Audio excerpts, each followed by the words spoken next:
मैं अंजुल अग्रवाल सरव एजुकेशन से। हम डिस्कस कर रहे थे माइक्रो इकोनॉमिक्स 11th स्टैंडर्ड का 3rd chapter consumers equilibrium in difference curve analysis. Last lecture में हमने इन डिफरेंस कर्व को समझने की कोशिश की। हमने समझा कि कंज्यूमर अपने टेस्ट और प्रेफरेंसेस के हिसाब से अपनी चॉइसेस कैसे डिसाइड करता है, राइट। तो अब ये जो उसने कुछ कॉम्बिनेशंस बना लिए थे जिससे वो सेटिस्फैक्शन डिराइव कर रहा था, इन कॉम्बिनेशंस में से वो चूज कैसे करेगा, अपने इक्विलिब्रियम तक कैसे पहुंचेगा, इन सभी सवालों के जवाब जानने के लिए हमें समझना पड़ेगा कंज्यूमर के बजट को। देखो, कंज्यूमर का बजट क्या होता है? कंज्यूमर का बजट अगर साधारण भाषा में हम समझे तो एक ऐसा अमाउंट है जिसको यूज करके वो कंजम्पशन कर रहा है। एक ऐसा फिक्स्ड अमाउंट है, फिक्स सम ऑफ मनी है जो कि वो यूज करके अपना कंजम्पशन कर रहा है, अपने बंडल परचेज कर रहा है। तो अगर हम इसे सिंपली समझने की कोशिश करें, देखो एक एग्जाम्पल लेते हैं कि मेरा बजट कितना है, 100 रुपीज़। अब इस 100 रुपीज़ में से मैं चॉकलेट्स और आइसक्रीम्स, जो हमने लास्ट लेक्चर में किया था वही कंटिन्यू करते हैं। हम चॉकलेट्स एंड आइसक्रीम्स कैसे कैसे खरीद सकते हैं, प्राइजेस डिफाइन कर लेते हैं। चॉकलेट हमारा 5 रुपये का, आइसक्रीम हम 10 रुपीज़ वाली कंज्यूम कर रहे हैं। तो हमारे पास कौन कौन से बंडल्स अवेलेबल हैं? या तो मैं 9 आइसक्रीम्स ले लूँ और 2 चॉकलेट्स ले लूँ, या फिर मैं 5 आइसक्रीम्स ले लूँ और 10 चॉकलेट्स ले लूँ, या फिर मैं सारी चॉकलेट्स ले लूँ और कुछ भी आइसक्रीम ना लूँ, या फिर मैं सारी आइसक्रीम्स ले लूँ कुछ भी चॉकलेट ना लूँ। ये मैंने क्या किया, कुछ ऐसे ऑप्शंस क्रिएट कर लिए जिसमें मैं अपने 100 रुपीज़ को यूज़ कर सकती थी। आपके पास बहुत सारे ऑप्शंस हैं, हमने कुछ ऑप्शंस उनमें से सेलेक्ट कर लिए। अगर इसी को हम ग्राफिकली रिप्रेजेंट कर देंगे तो वो कुछ इस तरीके से दिख रहा है।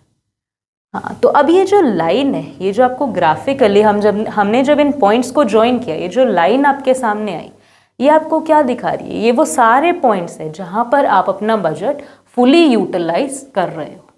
अगर अब मैं आपके सामने एक दो ऑप्शंस और रखूं, जैसे कि मैं कहूं कि आप 10 चॉकलेट्स परचेज करो और 10 ही आइसक्रीम्स परचेज करो, तो आपको कितने पैसे पे करने पड़ेंगे? 150 रुपीज़। लेकिन आपका बजट कितना है? 100 रुपीज़। तो ये ऑप्शन क्या हो गया? आपके बजट से बाहर हो गया।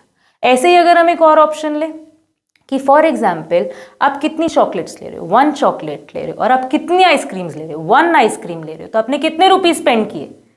15 रुपीज स्पेंड किए। ये क्या हो गया? आपने अपना बजट पूरा नहीं यूटिलाइज किया। पर आप ये ऑप्शन ले तो सकते हो ना, बिल्कुल ले सकते हैं। हाँ, तो इससे हमें क्या पता लगा कि एनीथिंग जो इस हमारी बजट लाइन के बियॉन्ड है वो हमारे लिए क्या है? नॉन फीसिबल है, नॉन अटेनेबल है। हम उसे नहीं ले सकते क्योंकि हमारे पास उतने पैसे नहीं हैं। हमारे बजट से वो चीज़ क्या है? बाहर है। उसी तरीके से जो भी चीज़ हमारी बजट लाइन के इनसाइड है या फिर इवन बजट लाइन पर ही है, वो हमारे लिए क्या है? फीसिबल ऑप्शंस है, अटेनेबल ऑप्शंस है। हम इन ऑप्शंस को खरीद सकते हैं। तो बेसिकली हमारी ये जो लाइन है ये हमें क्या शो कर रही है?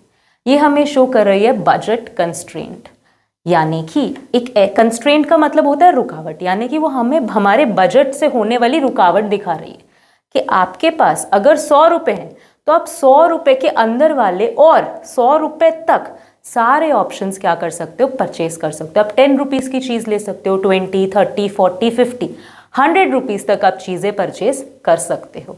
इसीलिए इसको क्या बोला गया? बजट कंस्ट्रेंट बोला गया। और हमारी बुक इसे क्या लिखती है? Budget set. बजट सेट में कौन से ऑप्शंस होंगे? वो सभी ऑप्शंस होंगे जो आपके बजट के अंदर आप परचेज कर सकते हो।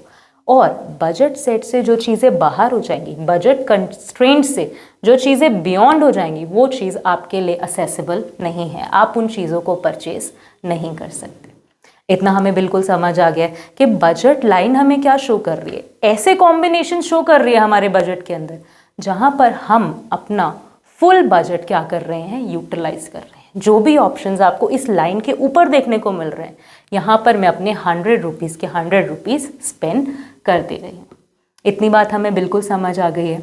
अब हम बात करते हैं कि जो बजट लाइन है, इसका जो स्लोप है, ये जो इसका शेप है, ये ऐसा क्यों है? हाँ, अब तक हम इंडिफरेंस कर्व समझ के आ चुके हैं, पीपीसी जैसे ग्राफ्स के बारे में बात कर चुके हैं, सबका अलग अलग शेप बना है। बजट लाइन का हमारा शेप ऐसा क्यों है? तो अगर हम बजट लाइन को समझने की कोशिश करें तो ये बजट लाइन के स्लोप पर दो चीजें रिप्रेजेंट हो रही हैं। क्या क्या? एक तो आइसक्रीम्स और एक चॉकलेट्स। अगर मैं आपसे कुछ इस तरीके से बात करूं कि यार अगर मुझे एक एक्स्ट्रा यूनिट ऑफ आइसक्रीम खरीदना है तो मैं कैसे खरीद सकती हूँ? आप बोलोगे यार ऑब्वियसली आपकी आइसक्रीम 10 रुपए की थी, आपकी चॉकलेट 5 रुपए की थी, आपको 2 चॉकलेट्स छोड़नी पड़ेंगी एक आइसक्रीम गेन करने के लिए। हाँ, तो यहाँ पे हमने बात क्या की कि जब भी मुझे एक आइसक्रीम बढ़ानी है, एक आइसक्रीम का कंजम्पशन बढ़ाना है तो मुझे 2 चॉकलेट्स छोड़नी पड़ेंगी। क्यों? क्योंकि मेरा बजट फिक्स्ड है। हाँ, हमारा बजट 100 रुपीज़ है ना, 100 रुपीज़ में मैं दोनों चीज़ें तो नहीं बढ़ा सकती। एक चीज बढ़ाने के लिए मुझे दूसरी चीज क्या करनी पड़ रही है? सैक्रिफाइस करनी पड़ रही है। तो बेसिकली मेरी आइसक्रीम का कॉस्ट क्या हुआ? मेरी आइसक्रीम का कॉस्ट हुआ 2 चॉकलेट्स। हाँ, इसे हमने पहले भी पढ़ा था। इसे हम क्या बोलते हैं? Opportunity cost. यानी कि एक आइसक्रीम चूज करने के लिए मैं क्या कर रही हूँ? 2 चॉकलेट्स गिव अप कर रही हूँ। अच्छा, तो हमारे ग्राफ की शेप से ये बात कैसे रिलेट करती? देखो, इसे बोला जाता है जब हमारा ग्राफ ऐसा स्ट्रेट लाइन में, this is called constant slope. ये ऐसा क्यों है? क्योंकि हमारा जो अपॉर्चुनिटी कॉस्ट है, जितनी आइसक्रीम्स कंज्यूम करने के लिए, हर एडिशनल आइसक्रीम कंज्यूम करने के लिए हम हर बार एडिशनल 2 यूनिट्स ऑफ चॉकलेट्स क्या कर रहे हैं? सैक्रिफाइस। ये जो हमारा बैलेंस है ये क्या रहने वाला है? थ्रू आउट द ग्राफ क्या रहने वाला है? कांस्टेंट रहने वाला है, सेम रहने वाला है। यानी कि हम हमेशा, चाहे हम ग्राफ के किसी भी पॉइंट पे खड़े हैं, हमें वहां से आइसक्रीम का 1 यूनिट और कंज्यूम करने के लिए चॉकलेट के 2 यूनिट्स क्या करने पड़ेंगे? रिड्यूस करने पड़ेंगे। ये हमारा क्या है? प्राइजेज हैं दोनों के।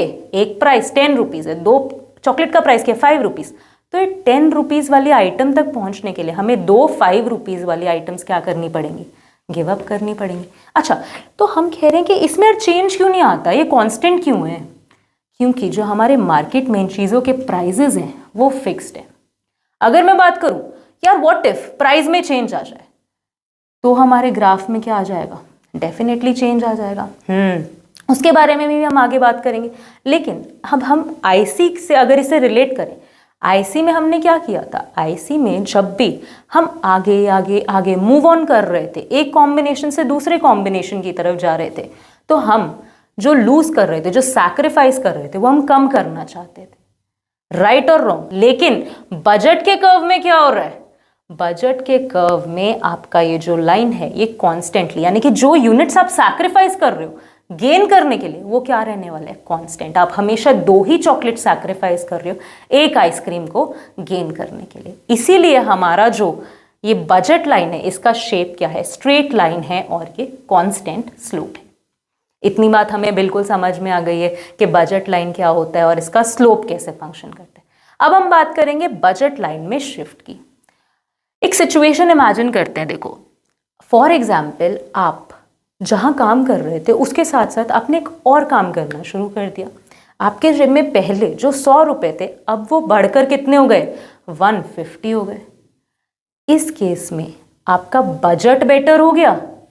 बजट बेटर होगा तो यानी कि जो ऑप्शंस आप पहले परचेज नहीं कर पा रहे थे, हमने पहले एक ऑप्शन डिस्कस किया था, कौन सा? जहां पर आप 10 चॉकलेट्स परचेज कर रहे थे और 10 आइसक्रीम्स परचेज कर रहे थे, हम उस ऑप्शन तक पहुंच नहीं पा रहे थे। क्यों? क्योंकि उसके लिए हमें 150 रुपीज़ चाहिए थे। 150 रुपीज़ हमारे पास थे नहीं, वो चीज़ हमारे लिए फीसिबल नहीं थी, अटेनेबल नहीं थी। लेकिन अब आपका बजट क्या हो गया? बेटर हो गया। बेटर होने की वजह से आपका ये जो स्लोप है, बजट का जो लाइन है, ये कहाँ चला जाएगा? फॉरवर्ड शिफ्ट कर जाएगा।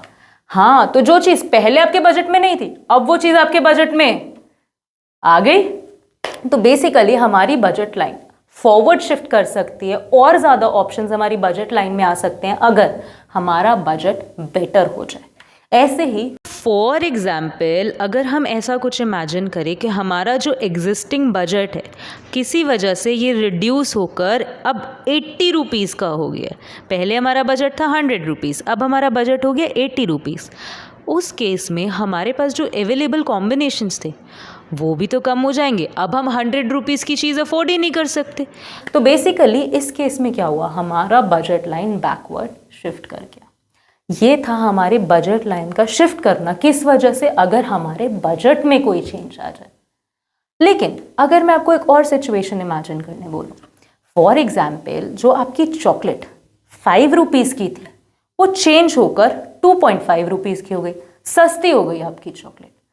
तो पहले आप जब एक आइसक्रीम परचेज कर रहे थे उसके लिए आपको क्या करना पड़ रहा था, 2 चॉकलेट्स गिव अप करनी पड़ रही थी, है कि नहीं, 5 रुपीज़ की।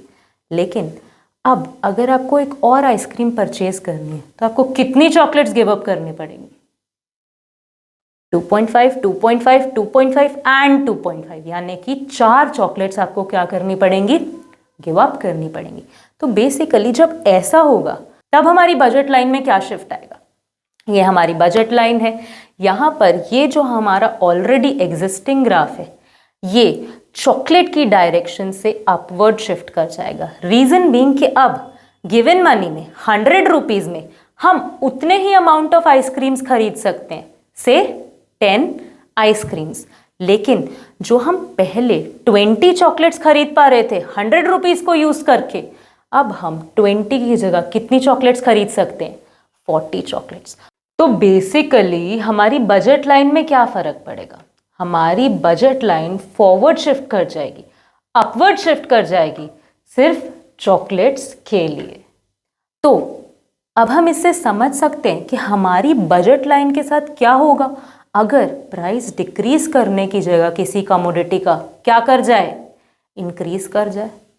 आप इसका जवाब मुझे कमेंट सेक्शन में देके बताएं।